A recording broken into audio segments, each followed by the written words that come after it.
Allez, on est parti. Bonjour à tous, on se retrouve à nouveau dans le talk show pour de nouveaux sujets, mais avec David Barbet. Je suis toujours là malheureusement, je suis reparti, toujours là. Tu dois être là parce que tu as un œil d'expert en tant qu'animateur radio et journaliste, donc ton avis est important pour moi, mais aussi pour les personnes qui nous regardent. T'es gentil, oh là là. Non, mais c'est la Je suis vérité, touché, c'est ce que tout le monde pensait en commentaire. Comme David l'a montré lors de la première émission, on attend aussi de lui des scoops, des trucs un petit peu chauds et brûlants, et c'est ce que d'ailleurs tu vas faire tout au long de ces émissions. Exactement, je vais essayer de dénicher le scoop pour vous. Je vous rappelle le principe de cette émission, on parle d'un sujet, de plusieurs d'ailleurs, on en débat avec David, avec moi, et on vous appelle par téléphone, on lit vos commentaires. Comment ça se passe? Avant chaque émission, je vous balance sur Instagram les sujets de l'émission. Je vous demande vos numéros de téléphone, votre avis et je vous fais des sondages. On discute ensuite dans l'émission. D'ailleurs, en parlant d'Instagram, je vous invite à suivre David et moi pour qu'on puisse discuter, voilà, Papoter. passer du bon temps. Les sujets qui seront abordés aujourd'hui sont: un hôtel au Japon propose une formule de prix très particulière. Une nuit à 80 centimes contre une diffusion en direct de ce qui se passe dans votre chambre sur YouTube. Seriez-vous prêt à accepter cet échange? Les stars internationales telles que Drake ou Mike Tyson se lancent dans le business de la drogue. Est-ce que cela vous choque? Et enfin, un magazine People affiche Angèle avec sa nouvelle petite amie. Est-ce le rôle de la presse People de faire le coming out des célébrités? Alors David, premier sujet, qu'est-ce que tu penses de cet hôtel qui propose des nuits à 80 centimes contre une diffusion sur YouTube? Je cherche le site en fait, depuis que tu m'as lancé le sujet il y a quelques jours, je cherche le site, je veux réserver maintenant sur ce site, c'est formidable je trouve. Sur le site de l'hôtel, tu Oui, veux sur dire? le site de l'hôtel. Un hôtel qui propose une nuit à 80 centimes contre une diffusion YouTube, ça me dérange pas, c'est pas cher, c'est bon marché, j'ai pas trop d'argent, parfait pour moi, je veux bien y aller. Là, je vois pas ce qu'il y a de gênant d'être diffusé sur YouTube. Après, si tu fais pas de conneries pendant la nuit, il y a rien de gênant. Au pire, ils te voient en pyjama, bon, il y a pire comme situation quoi. Donc toi, tu es plutôt pour? Je suis pour.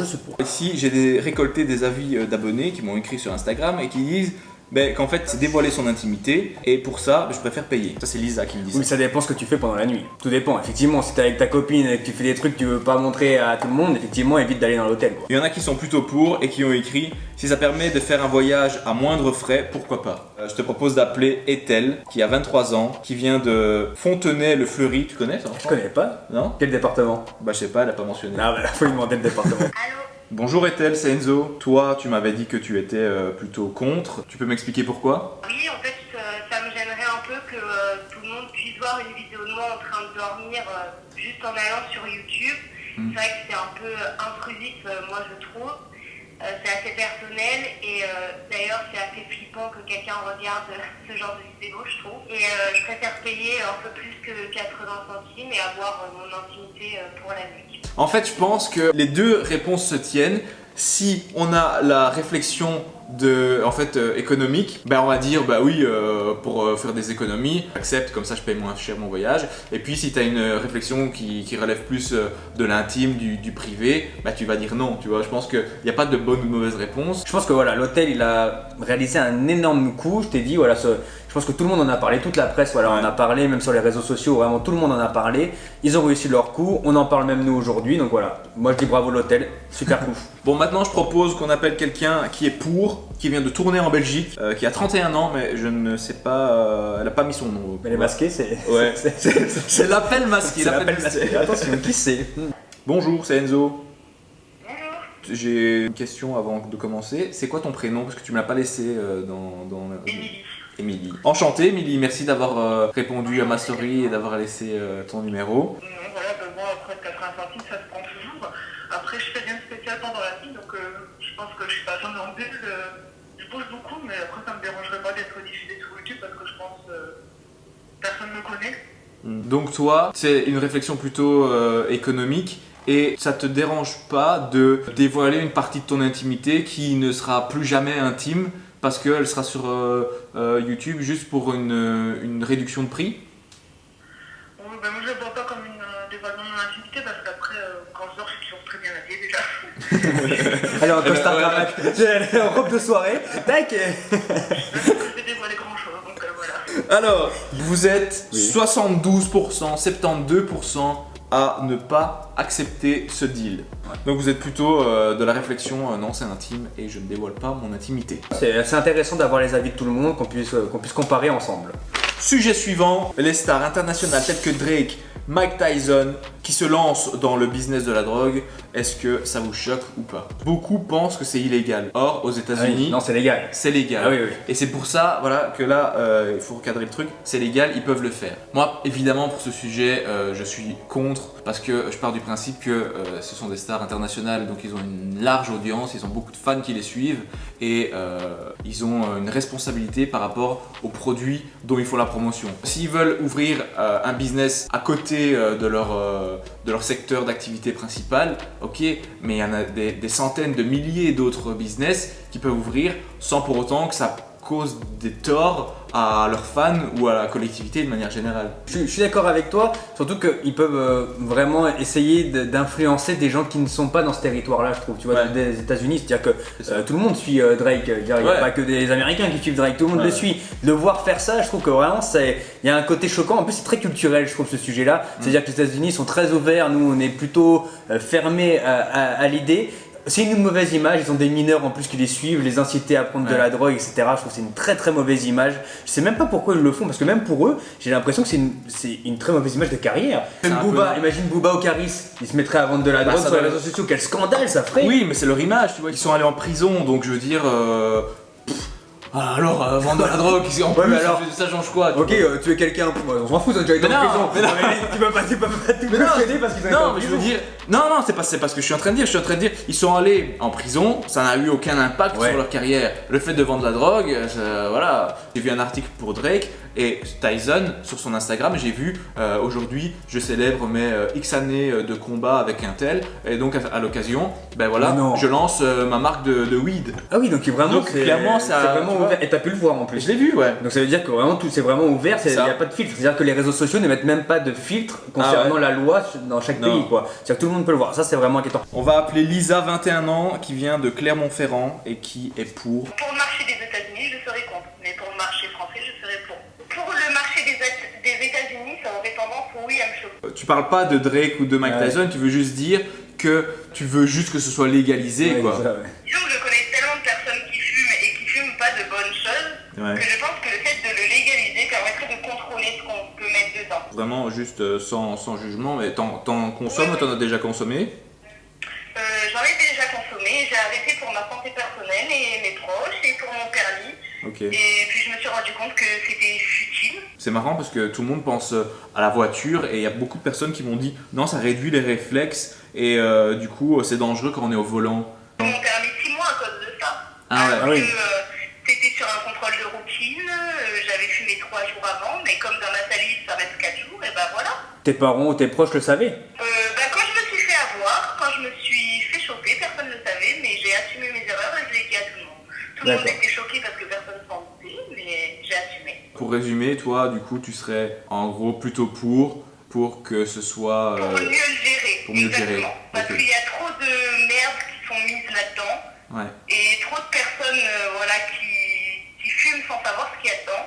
Et le fait que ce soit peut-être contrôlé, je pense que ce serait mieux pour la santé. Est-ce qu'on peut considérer Drake comme un dealer alors? Bah, si il fait ça dans un état légal, ce n'est pas un dealer, c'est un revendeur. Ouais, mais en faisant. Si non. dans un pays illégal, c'est un dealer. Voilà, ça Ouais. dépend de quel côté on fait. Est-ce qu'il y a des personnes qui utilisent aussi la drogue comme moyen, pas de séduction, mais comme moyen d'attirer une fille ou de coucher avec une fille? Parce que la drogue du violeur, c'est glissé dans un verre en soirée, donc bien sûr on s'en sert pour ça. Et toi, est-ce que toi, t'en as déjà entendu parler, puisque t'as eu des amis qui peut-être... Oui, j'ai un ami, même un ami garçon, qui a bu dans le verre d'une de mes amies et qui lui a été sous drogue du violeur, alors que c'est un garçon. Ah ouais. Ah, c'est incroyable comme truc, hein.